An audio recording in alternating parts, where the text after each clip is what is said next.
Assalamualaikum warahmatullahi wabarakatuh. Selamat datang di channel Muslim Voice, channel seputar dunia apologet, dialog lintas iman dan berita seputar Islam.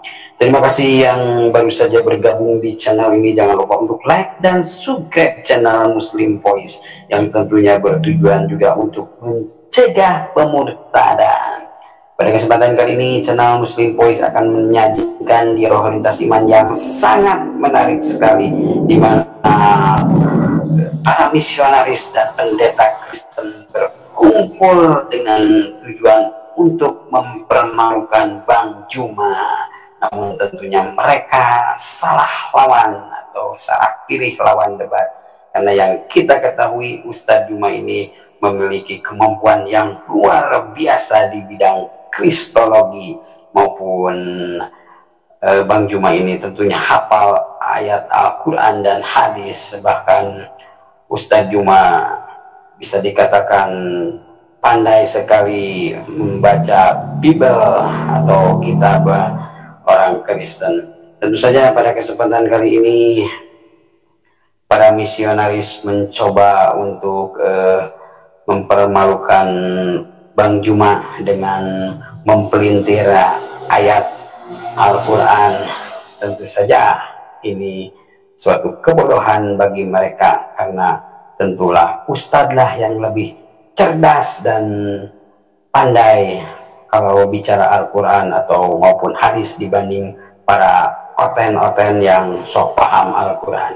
Mari kita simak dialog lintas iman selengkapnya. Selamat menyaksikan. Teman-teman, ya, biarkan aku bicara. Hancur kau semua, hancur kau semua. Saya tanyakan kau kira hamba Tuhan tidak bisa belajar Al-Quran? Saya akan mencari kebenaran, saya juga belajar Al-Quran maupun hadis. Dan saya tahu bahwa Al-Quran adalah firman Allah, makanya saya ingin belajar. Wajar kalau saya ingin belajar semua. Tapi hari ini kau nggak bisa menjawab. Rupanya kau hanya mencari koin. Kau hanya mencari koin, bukan mencari kebenaran, Suma. Saya sudah menjelaskan. Saya sudah menjelaskan. 9 mujizat itu yang mengatakan itu tadi tidak dijelaskan langsung di ayatnya. Tetapi maksudnya baru dijelaskan. Satu mujizat apa? Satu mujizat apa? Satu mujizat apa dari 9 itu kan? Satu kan masalah pasukan tangan. Sekarang 8 itu apa? Silakan. Pertama tangan, kemudian tongkat, kemudian paceklik yang panjang, kemudian kekurangan makanan, buah-buahan, kemudian belalang, kemudian kutu, kemudian kata, kemudian darah. Tadi saya bilang patulan berbeda mujizat. Jilat udah kembali.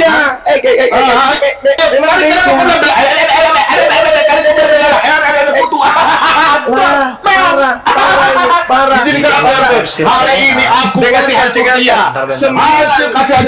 di antaranya itu hanya cari mujizat yang diberikan kepada Nabi Musa alaihissalam, dan dari antara 9 juga ada banyak kepada mereka Bani Israel yang ada di Mesir. Fir'aun puas aku kutu hancur dia. Sebentar, tenang.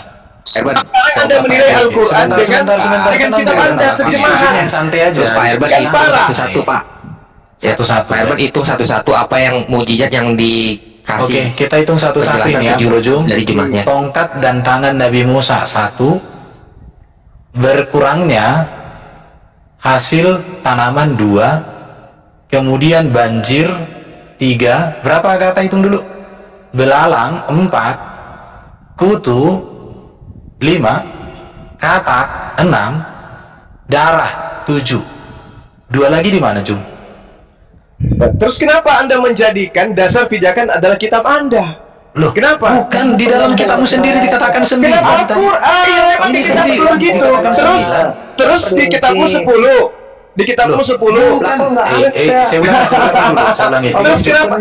Yang menjadi tolak kebenarannya sekarang apa? Dengarkan. Yang menjadi tolak kebenarannya sekarang apa? Kami menghakimi Quran, ajarannya menyesatkan. Gini. Sekarang yang menjadi tolak ukuran kebenarannya apa? Bisa diam nggak? Saya tanya. Al-Quranku mengatakan 9.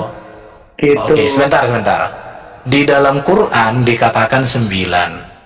Tetapi yang 9 ini tidak ada dijelaskan di Quran.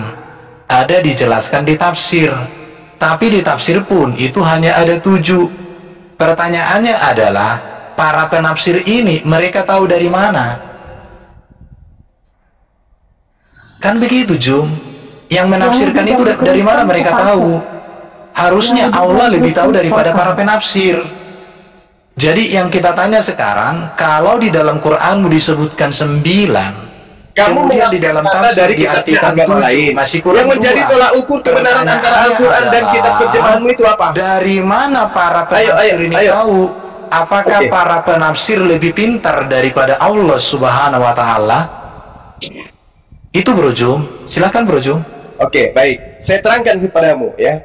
Bahwasanya ketika dengarkan saya.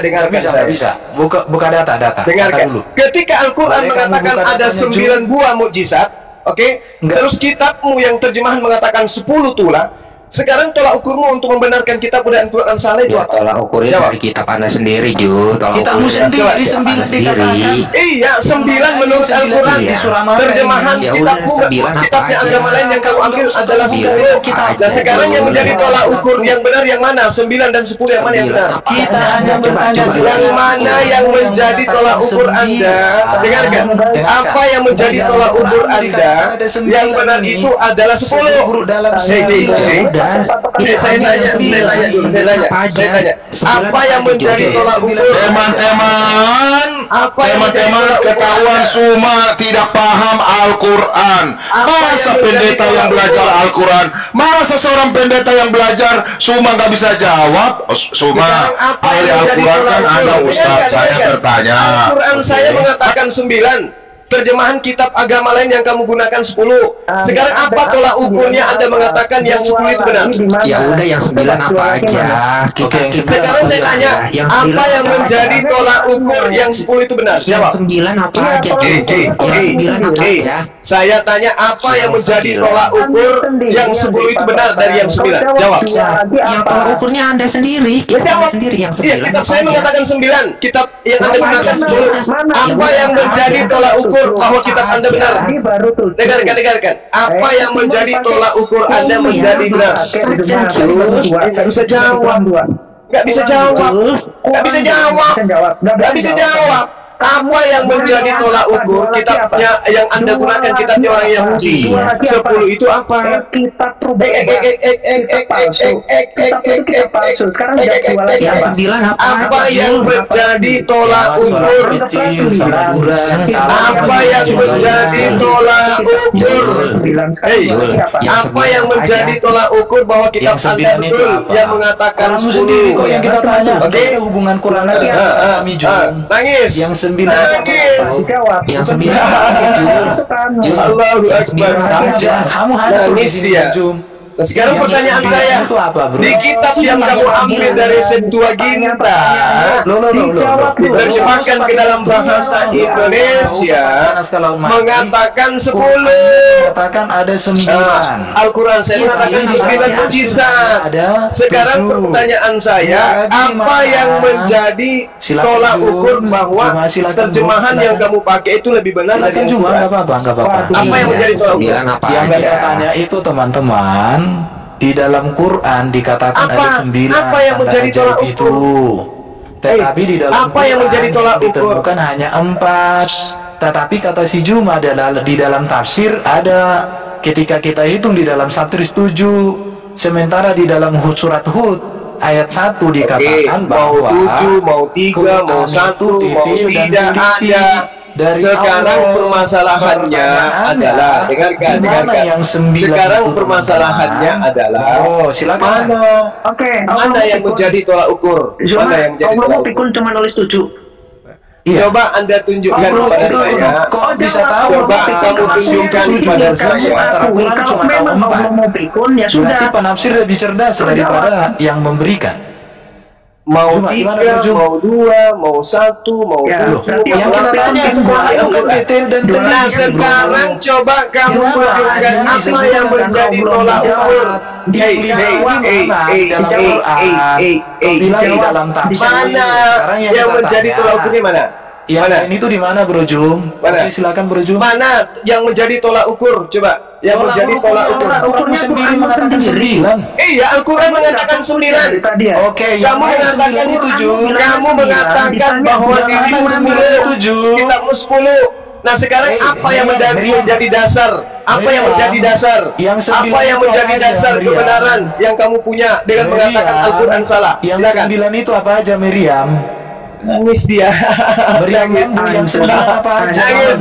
Nangis dia. Nangis. Justru senang. Nangis. Coba kau buktikan apa yang menjadi tolak ukur. Mengatakan ada 9, tetapi Allahmu hanya menerangkan 4. Kemudian di dalam tafsirmu menerangkan 7. Penafsir lebih cerdas daripada Allahmu. Itu pun tidak bisa menjelaskan yang 9. Sekarang Juma, di mana yang 2 lagi? Al-Quran, bro, dengarkan. Al-Quran tidak menjelaskan secara terperinci tentang 9 tadi. Oke, nah, dengarkan. Tunjukkan dulu, Bro, kiamat. Surat Qurannya, Bro. Tunjukkan dulu. Surat Quran itu, Bro.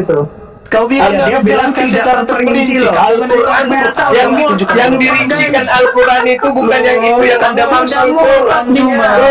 Dengarkan, yang dimaksud terperinci itu bukan itu, Bung. Tunjukkan dulu, Bro, kiamat. Yang dimaksud terperinci itu bukan itu, Bung. Biar dia dapat koin 1 juta. Enggak masalah, Bro. 1 jiwa lebih mahal daripada koinnya. Nangis. Coba tunjukkan dulu, Bro, kiamat. Tunjukkan. Surat bisa menjawab, bukan Juma. Ini si Juma ini Al-Quran tidak menjelaskan. Al-Quran tidak menjelaskan 9 daripada data yang Anda inginkan itu. Dia tidak menjelaskan. Oke, tidak menjelaskan. Lalu kemudian Anda menilai Al-Quran menggunakan kitab kalian. Nah sekarang apa yang menjadi dasar? Quran pakai kitab Al-Quran saya mengatakan 9. Oke, Al-Quran saya mengatakan 9. Nah sekarang ketika dikatakan di kitabmu 10, apa yang menjadi dasar pijakan dalam bahwa kitab itu lebih benar? Apa? Coba. Sementara di dalam tafsir ada 7. Bisa kalian. Bagaimana dengan surat Hud ayat 1 yang mengatakan Quran diberikan secara terperinci? Juma jelaskan. Dia sudah mengakui Pak Erban, katanya tidak terperinci Qurannya. Tidak terperinci. Ini yang surat 1 itu. Dengarkan. Anda membawa data Al-Quran tadi. Dengarkan. Tidak terperinci. Lihat ya, umat muslim semua anak-anak bangsa, lihat mikrofon Juma ya. Mantap, bagus. Saya boleh bicara. Bukan yang saya katakan tidak terperinci yang Anda bawa itu di dalam surat An-Naml ayat 12 memang ada diterangkan di terperinci. Dengarkan. An-Naml ayat 12 dia mengatakan ada 9 mukjizat. Memang ada dirincikan. An-Naml ayat 12 ada 9 mukjizat. Memang dijelaskan secara terperinci. Diberikan secara terperinci. Memang ada dijelaskan secara terperinci. Maafkanlah si Juma ya teman-temannya. Dia memang ada dijelaskan. Katanya Quran tidak terperinci loh, Bro, sama si Juma. Dasar Paulus. Yang saya katakan tidak terperinci di An-Naml ayat 12 yang baru bawa. Kamu kan minta mana di dalam Al-Quran, mana di dalam ayat An-Naml ayat 12 itu mana? Oke, sudah 9 mukjizat. Terima kasih. Memang kan dijelaskan di situ. Memang ada. Ada dijelaskan. Akui bahwa Quran itu tidak terperinci. Terima kasih. Mulai pakai jurus Paulus. An-Naml ayat 12. An-Naml ayat 12 tidak dijelaskan di sana bahwasanya di situ diterangkan. Ayo. Tidak terperinci, enggak lengkap. An-Naml ayat 12 emang ada dirincikan 9 mujizat itu ada. Jadi yang mana, Bro? Oke, sudah ya. Yang 9 itu oke, silakan. Giliran saya sekarang bertanya kepada saudara. Qurannya dibilang nggak terperinci. Giliran saya sekarang yang bertanya. Siapa yang menciptakan manusia Yesus? Silakan. Oke, di dalam iman Kristen berawal dari Bunda manusia Maria. Yesus itu tidak diciptakan, tetapi firman yang inkarnasi menjadi tadi katanya manusia. Yesus itu daripadanya segala sesuatu diciptakan. Pertanyaannya, siapa yang menciptakan anaknya Maria? Jawab. Nggak ada. Yesus nggak diciptakan. Jadi anak Maria itu tidak diciptakan. Kita baca dulu ya, bro. Gitu doang. Coba. Bentar. Dengar.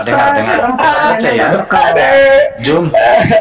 Cuma kita baca aja. Gitu. Dengarkan. Di dalam kitab saudara, dengarkan. Dalam kitab saudara dikatakan bahwasanya dari dia segala sesuatu diciptakan. Pertanyaan saya, siapa yang menciptakan tubuh Yesus yang disunat pada hari ke-8? Ya, Siapa? Teman-teman, ini. Kita akan jawab ini, tenang kalian. Ya, oke. Pada mulanya adalah firman. Ya. Firman itu bersama dengan Allah dan firman itu adalah Allah. Nah, terus? Ia pada mulanya bersama-sama dengan Allah. Segala sesuatu dijadikan oleh firman. Dia segala sesuatu tanpa firman, oleh firman. tidak ada satupun yang telah jadi dari segala yang telah dijadikan. Nah, sekarang pertanyaannya, jadi, di dalam iman siapa Kristen, yang menjadikan? Firman itulah yang menciptakan. Pertanyaannya, siapa yang menciptakan tubuh Yesus? Firman itu kekal di dalam diri Allah, Juma. Siapa yang menciptakan tubuh Yesus, Oke, kalau tubuh Yesus itu jawabannya di sini. Perhatikan ya. Yohanes pasal 1, firman Allah kekal di dalam diri Allah. Di dalam Yohanes pasal 14, firman Allah yang kekal di dalam diri Allah menjadi manusia. Firman itu telah menjadi manusia dan diam di antara kita. Menjadi dan itu kita berarti telah melihat kemuliaannya. Dengarkan. Menjadi itu berarti hal baru, betul? Loh, firman itu kan ilahi, transenden. Firman itu transenden ilahi. Firman yang transenden itu menjadi manusia. Menjadi yang tadinya bukan manusia menjadi manusia, betul? Yang tadinya bukan manusia menjadi manusia, betul? Oke, ini firman menjadi manusia, betul? Iya, berarti dia sesuatu yang diadakan, sesuatu yang dicipta, betul? Boleh saya jawab? Mana ada sesuatu yang dicipta? Loh, tadi katanya menjadi, yang tadinya bukan manusia, yang tadinya bukan manusia menjadi manusia. Berarti sesuatu yang tadinya bukan menjadi manusia. Oke, kita mau lihat dulu ya perkataan Yesus itu. Yang mengatakan Yesus itu sebelum Abraham ada, aku sudah ada, di mana itu ya, Bro Kiamat? Boleh saya jawab, Pak Irben? Itu Yohanes 8 ayatnya yang ke-3 ayat terakhir. Oke, jangan di situ dulu. 58 Pak Irben. Yohanes. Enggak, jangan di situ dulu, Pak. Jangan di situ dulu. Ya, kemana? Oke, gini ya. Roma 1 ayat 3. Sebentar, teman-teman. Roma 1 ayat 3 jelas. Boleh Pak dibantu dibukakan? Atau saya buka kamera nggak apa-apa? Ini. Oh ya, boleh, supaya Bro tunjukkan ya. Jadi diskusi itu berbasis data ya teman-teman ya. Mohon maaf, ini room belajar Alkitab ya? Iya, betul. Ya, ini belajar. Oh, baik. Nggak apa-apa. Iya. Makasih ya Ustadz Zuma ya. Roma 1 ayat 3 jelas di sini dikatakan tentang anaknya, yaitu yang kita sebut sebagai Mesias atau Al-Masih, yang menurut daging diperanakan dari keturunan Daud. Nah ya, jadi Al-Masih itu memang haruslah manusia sejati, tetapi Al-Masih juga adalah pewahyuan dari Allah yang sejati. Di tempat kamu pewahyuan firman menjadi qara, bacaan, buku. Kalau di tempat kami firman itu menjadi manusia. Bukan berarti Quranmu, kalam nafsimu berubah jadi kalam nafsi, tidak. Ya, Kekalam nafsian Quranmu masih ada.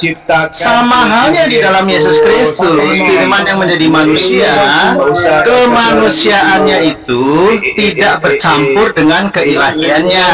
Nah, berarti dia ciptaan. Nah, sebentar dulu. Kamu kan yang framing. Loh, kami bisa mengatakan hal yang lebih jelas. Ibrani 2 ayat 18. Benar, sabar bro. Ini waktunya Kristen bro. Sabar. Kamu tuh salah room. Kamu harusnya debat dengan bidat oneness yang mengalahkan kemanusiaan. Kalau kami tidak. Ya sudah, berarti Yesus ciptaan. Nah, Ibrani 2 ayat 10, sebab memang sedang keadaan Allah yang baginya dan olehnya segala sesuatu dijadikan. Nah, ini kodrat dia yang sejati, yaitu firman, yaitu Allah yang membawa banyak orang kepada kemuliaan, siapa yang juga menyempurnakan Yesus yang mengirim mereka kepada keselamatan dengan penderitaan. Makanya saya tahu diam dulu, sudah pasti suaramu saya tenggelamkan. Ini mikrofon 20 juta. Aduh, diam. Ya, Ibrani 2 ayat 14. Ciptakan Yesus. Ini mikrofon 20 juta, kok diam dulu. Karena anak-anak itu adalah adalah anak-anak dari darah dan daging, maka ia juga menjadi sama dengan mereka dan mendapat bagian dalam keadaan mereka. Lagi suaramu, bro. Siapa yang menciptakan tubuh Yesus? Karena Bapa itu tidak memiliki ini orang ya. Oke ya. Siapa yang menciptakan tubuh Yesus? Cek ya. Kita akan tenggelamkan suara Zuma. Jadi terima kasih. Ketika Zuma berkata menanyakan tentang kemanusiaan Yesus, maka kita bisa menjelaskannya dengan baik. Nah, sekarang sama halnya di dalam Islam, firman menjadi buku yaitu Quran. Siapa yang maka kekristenan mampu menjelaskan firman menjadi manusia. Teman-teman, kalam nafsi dari Yesus tidak berubah. Yang kita tanya itu adalah siapa yang mengadakan, yang menciptakan, yang menjadi. Nih, kamu mau debat nggak sih kamu? Kalau mau debat itu, pertanyaannya siapa yang menjadikan Yesus? Ini saya jawab. Sabar, penginjil diam aja, penginjil. Sabar. Mana jawabanmu? Siapa yang menjadikan tubuh Yesus? Itu pertanyaannya. Ini kamu mau debat nggak, bro? Kamu kenapa saya tanya jawaban? Oke, dengar dulu. Siapa yang menjadikan tubuh Yesus? Ya, oke ya. Cuma takut. Oke, Roma 1 ayat 3 jelas ya. Jadi menurut daging diperanakan dari Daud. Namanya manusia yang dijadikan adalah Adam.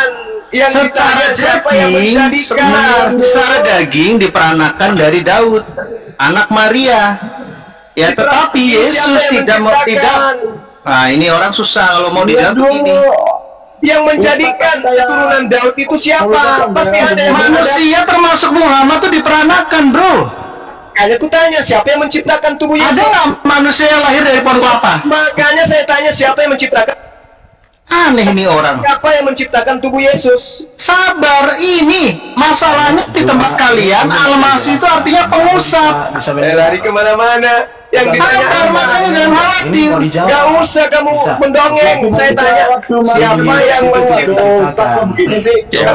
menciptakan tubuh Yesus? Gak ada tubuh Yesus diciptakan. Lalu dari mana? Dari mana seluruh manusia secara daging segala sesuatu yang tadinya tidak ada menjadi ada penciptaan. Al-Quran itu makhluk. Al-Quran itu mana coba tunjukkan. Oh, berarti Zuma ingin mengatakan Quran itu makhluk diciptakan. Mana buktikan siapa yang menciptakan Yesus? Silakan. Berarti Zuma ini adalah bidah Mu'tazilah yang sudah dikafirkan oleh Imam Abu Hasan Al-Asy'ari.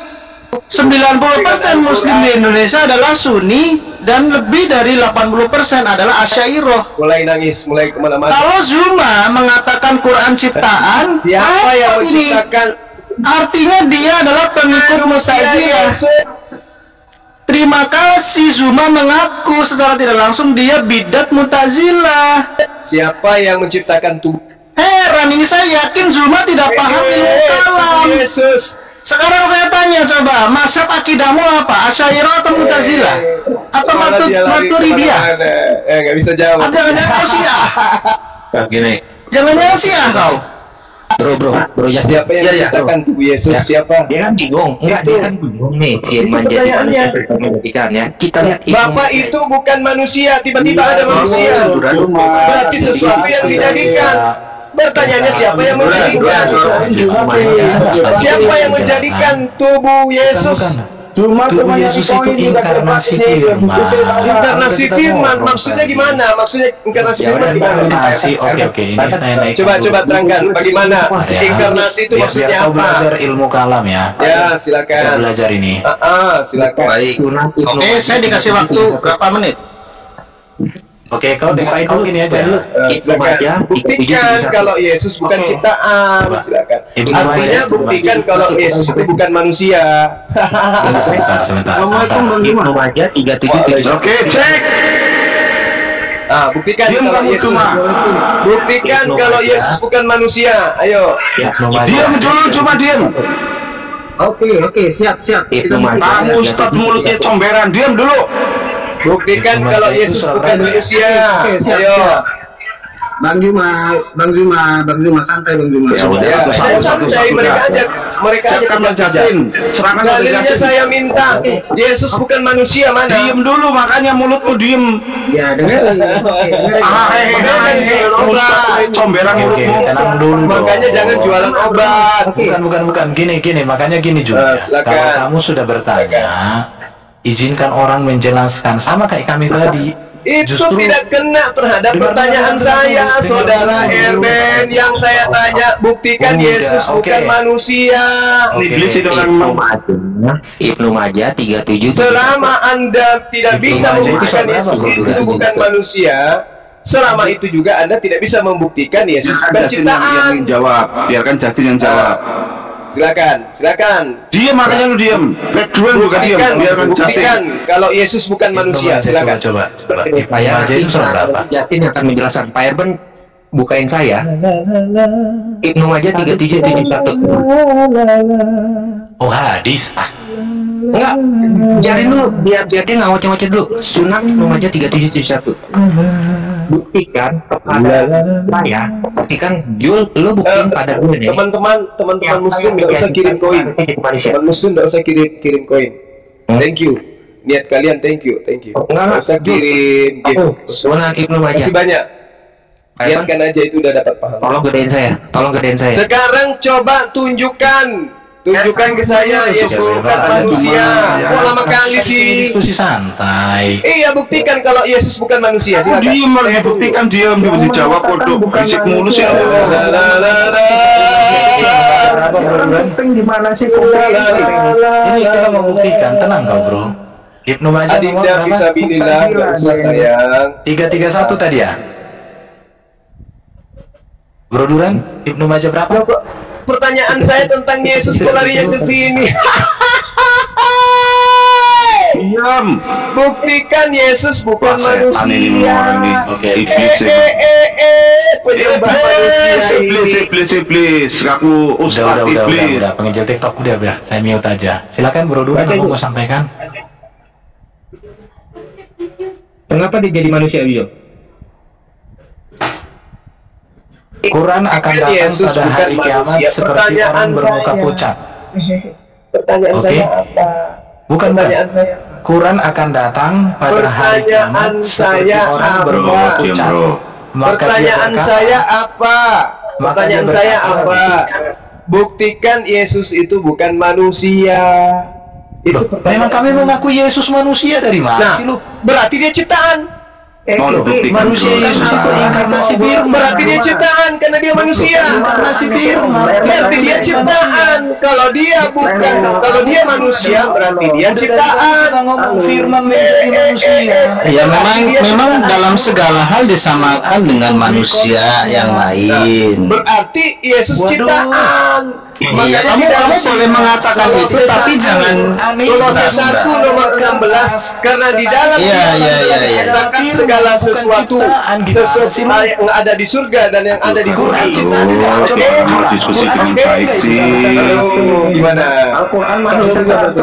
Berarti Anda sudah mengakui Yesus itu ciptaan kan? Berarti Anda sudah akui manusiaannya berawal cuma. Berarti dia ciptaan. Quran itu ciptaan apa enggak? Buku Al-Quran, kertas dan tinta jelas dilahirkan. Oke, coba. Berarti Anda sudah mengakui tubuh Yesus itu ciptaan. Berarti Anda sudah akui bahwa Yesus itu manusia. Berarti Anda sudah mengakui. Berarti Anda sudah mengakui. Suara kalian semua sama Zuma. Bahwasanya manusia Yesus itu ciptaan. Oke ya? Udah puyeng nih. Oke ya? Ini suara saya jelas nggak Pak Erben? Anda sudah akui Yesus. Oke, baik. Lanjut. Ya, ini data yang dibawa oleh Duran Ibnu Majah 3771 bahwa Al-Quran akan datang di hari kiamat dengan seperti seorang bermuka pucat. Artinya kita nggak akan bahas Islam dulu bro, kita akan bahas Kristen. Tetapi kamu harus tahu ternyata ada di dalam Islamologi, yaitu di dada hadis ini, ternyata Al-Quran itu bisa bertajali ya, Mr. Apologet ya, dalam seperti orang yang bermuka pucat. Oke. Sekarang kembali ke tema. Aku mau tanya. Sekarang kembali ke Mr. Apologet, suaramu tenggelam lama Zuma percuma. Kembali ke pertanyaan saya. Apakah Anda sudah mengakui bahwa tubuh Yesus itu begini, kami tidak menggunakan terminologi ciptaan karena akan dipelintir oleh kamu. Tetapi kami bisa mengatakan jadi zaman dulu pun orang mengatakan disamakan dengan makhluk yang disebut manusia. Ibrani 2 ayat 14 dan 18. Bahkan tadi di Roma 1 ayat 3, Mesias itu datang yang diperankan secara daging oleh Daud. Jadi secara kemanusiaan Mesias itu diperankan oleh Daud. Ya, ini pelajaran buat kalian. Tetapi Yesus bukan manusia yang menjadi Allah. Sebentar, kemanusiaannya disamakan dengan manusia yang lain, bahkan secara daging dia keturunan Daud. Adalah ciptaan. Udah selesai. Ya, jangan dulu, bukan kemanusiaannya disamakan dengan manusia yang lain. Iya. Tetapi dia bukan manusia menjadi Allah. Bahkan di dalam Islam pun percaya Isa itu kalimatullah, rohullah. Berarti sepakat kita Yesus adalah firman yang menjadi manusia. Saya buka kamera enggak? Berarti kita sepakat belum selesai, belum selesai. Adalah sebentar dulu. Oke, ini suara saya kedengaran ya, teman-teman? Selesai ya. Diam ya. Roma 1 ayat 3 tentang anaknya yang menurut daging diperankan dari keturunan Daud ya. Masalahnya kalian tidak paham tentang anaknya ini, Mesias ini. Kalian tidak paham makna Mesias. Daging ini disamakan dengan yang lain. Bahkan Roma 8 ayat 3 jelas. Mengapa demikian? Bahkan secara daging Yesus ini kedagingannya, kemanusiaannya serupa dengan manusia yang dikuasai dosa, bukan berarti dia berdosa. Sudah. Ya, kemudian di Ibrani 4 ayat 15 dikatakan di sini Yesus tidak berdosa dalam dirinya. Tetapi apakah Yesus itu kodrat mulanya adalah manusia? Ini kan pertanyaan. Kamu bertanya-tanya. Ya, jadi Yesus itu adalah pribadi firman yang menjadi manusia. Menjadi ini bukan artinya dari benda padat ke benda cair, ya, tetapi menjadi ini artinya mengambil rupa. Filipi 2 ayat 6 belum selesai karena kalian mengatakan Yesus adalah manusia saja yang walaupun dalam rupa Allah tidak menganggap kesetaraan itu dengan Allah itu sebagai milik yang harus dipertahankan. Jadi Yesus adalah pribadi ilahi, firman Allah yang mengambil rupa seorang hamba atau manusia. Masalahnya di dalam muslim Islam, Yesus adalah cuma nabi. Ini yang menurut parameter Alkitab jelas ini penghinaan. Karena apa? Yesus bukan cuma nabi. Yesus adalah Mesias, Al-Masih yang dijanjikan. Dia nabi, imam, dan raja. Jadi sore hari ini saya akan tausiah di depan Ustadz Zuma yang mikrofonnya hanya 50.000, beli di pasar Loak. Kalau saya 20 juta pesan dari Eropa. Suaramu jelas saya tenggelamkan, Zuma tidak akan kedengaran. Jadi orang Kristen itu memahami kemanusiaan Yesus yang sejati dan kealahannya yang sejati. Di dalam bukan masalah ciptaan, tetapi Mesias ini adalah manusia sejati dan Allah sejati. Yang namanya manusia sejati diperankan oleh manusia yang lain. Masalahnya di tempat kalian adalah Mesias itu Al-Masih itu pengusap. Al-Masih menurut Allah itu adalah nabi yang berjalan-jalan kakinya rata dan kerjanya mengusap. diusap-usap, dibelai-belai. Kok bisa Al-Masih artinya pengusap? Permulaan dari Kok ciptaan bisa Al-Masih itu artinya pengusap? Ini kan tanda tanya. Situ sudah dikatakan. Mengapa Al-Masih itu artinya pengusap? Al-Masih itu adalah nabi, imam, dan raja. Al-Masih juga tidak akan mati. Al-Masih itu juga nabi terakhir khatam nabiin. Jelas Al-Masih itu tidak akan mati. Kalau yang mati itu setelah Al-Masih jelas nabi palsu. Cuma di mute terus. Nah, nabi palsu. Jadi Al-Masih jelas akan bangkit. Yesus adalah nabi yang masih hidup sekarang. Ini saya sudah cemen ya, suaranya teman. Nah, dadah. Sudah kenyang koin pergi dia, ya. Sudah kenyang koin pergi dia, ya. Sudah dapat koin pergi. Udah kencreng selesai baru pulang. Kencreng selesai pulang. Ya. Quran juga makhluk. Quran itu ciptaan. Kencreng. Ya. Coba kita baca dulu Wahyu pasal yang disebut dia itu Wahyu 3. Banget sih orang. Itu dia. Zuma itu salah room. Harusnya dia debat di room bidat oneness ya, yang mengatakan kemanusiaan Yesus itu adalah Allah. Nah, masalahnya Zuma ini